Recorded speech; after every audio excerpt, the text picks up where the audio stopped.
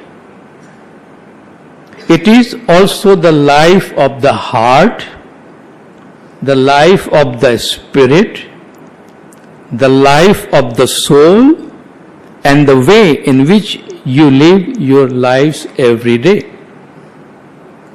تو معیار زندگی سے مراد آپ کے دل کی زندگی کا معیار، ہماری جذباتی زندگی کا معیار، ہماری روحانی زندگی کا معیار، اور جس طرح ہم اپنی زندگی گزارتے ہیں وہ سب شامل ہے. یہ دل کی زندگی کا معیار کیا ہوتا ہے اور روحانی زندگی کا معیار کیا ہوتا ہے اور مینٹل زندگی کا معیار کیا ہوتا ہے، مولا ان ساری چیزوں کو ایک ساتھ کرتے ہیں کہ جب ہم کوالٹی آف لائف کی بات کرتے ہیں تو صرف مولا فرماتے ہیں مادی کوالٹی کی طرف نہیں دیکھو، بلکہ زندگی کا بہت کم حصہ وہ ہے جو مٹیریل لائف میں ہے، بہت زیادہ حصہ ہمارے روح کی زندگی میں ہے، ہمارے تھاٹس کی زندگی میں ہے، ہمارے نفس کی زندگی میں ہے، ہمارے جذبات کی زندگی میں ہے. اس لیے مولا بیت الخیال کو ہماری اسپرچول کوالٹی آف لائف اور مینٹل کوالٹی آف لائف کے ساتھ وہاں مولا نے اٹیچ کیا ہے. آگے مولا فرماتے انشاءاللہ it will bring you peace, unity in your families, good health, and particularly مشکل آسان. یہ ساری برکات مولا بیت الخیال کے راستے سے بتا رہے ہیں کہ انشاءاللہ آپ کو اس میں سکون ملے گا، آپ کی خاندانوں میں اتحاد ہوگا، آپ کو اچھی صحت ملے گی اور انشاءاللہ آپ کی مشکل آسان ہوگی. آف کورس پیس کی بات ہے تو پیس کا تعلق انسان کے دل سے. اللہ تبارک و تعالیٰ قرآن میں ہماری کریشن کی بات کرتا ہے تو اللہ جب باڈی کی بات کرتا ہے اللہ تعالیٰ فرماتا ہے انسان کو ہم نے مٹی سے بنایا، تراب سے بنایا، طین سے بنایا، مگر ساتھ ساتھ فرمایا نفخت فیہ من روحی، اس میں نے روح ڈالی ہے. خلقکم من نفس واحدۃ، ہم نے تمہیں ایک نفس سے پیدا کیا ہے، ہم نے تمہیں دل دیا ہے. اچھا قرآن میں جو قلب کا ورڈ یوز ہوا ہے، ہم نے آپ کو قلب دیا ہے، جس کا اردو میں ترجمہ عام طور پہ ہم دل کرتے ہیں، امراض قلب، دل کی بیماری. تو آپ کارڈیولوجیکل پرابلم میں ہم قلب، امراض قلب یوز کرتے ہیں، مگر قرآن میں قلب جس دل کے معنی میں استعمال ہوا ہے وہ انسان کے مائنڈ اور عقل کے معنی میں استعمال ہوا. جیسے اللہ نے فرمایا لہم قلوب لا یفقہون بہا، ان کے قلب ہیں مگر وہ سوچتے نہیں ہیں. تو اب دیکھیں سوچنا ذہن کا کام ہے. اللہ فرماتا ہے ان کو ہم نے قلب دیے ہیں مگر یہ سوچتے نہیں ہیں، تو یہ انٹلیکٹ کا کام ہے. اور اللہ نے جب قرآن شریف میں پیس کی بات کی ہے، سکون کی بات کی ہے، اطمینان کی بات کی ہے، تو اس میں ہمارے جسمانی لائف کا کوئی ذکر نہیں ہے. الا بذکر اللہ تطمئن القلوب، اللہ کے ذکر سے قلوب کو سکون ملتا ہے، دل کو سکون ملتا ہے، ذہن کو سکون ملتا ہے. پیس آف مائنڈ آج آپ کتنا ایک ریئر کوموڈیٹی بنی ہوئی ہے. ساری دنیا پیس پیس پیس آف مائنڈ کی بات کرتی ہے اور پیس آف مائنڈ کی طرف ایسے بھاگ رہی ہے جیسے کوئی کوموڈیٹی ہے جو ہم خریدنے کے لیے بھاگ رہے ہیں، ہمارے ہاتھ میں آ نہیں رہے، بڑی مہنگی ہو گئی ہے. وہ کہیں کسی جگہ بھاگنے کی ضرورت نہیں ہے، وہ سب ہمارے اندر ہے. بعض اوقات پرائرٹیز صحیح نہیں ہوتی ہیں. الا بذکر اللہ تطمئن القلوب، اللہ کے ذکر سے دلوں کو، قلوب کو سکون ملتا ہے، پیس آف مائنڈ ملتا ہے. تو مولانا نے فرمایا انشاءاللہ آپ کے لیے اس میں سکون ہوگا، آپ کو یہ پیس دے گا. یونٹی ان یور فیملیز، آپ کے خاندانوں میں اس سے اتحاد پیدا ہوگی. تو یہ سوشل ویلفیئر بورڈ کا کام ہے نا.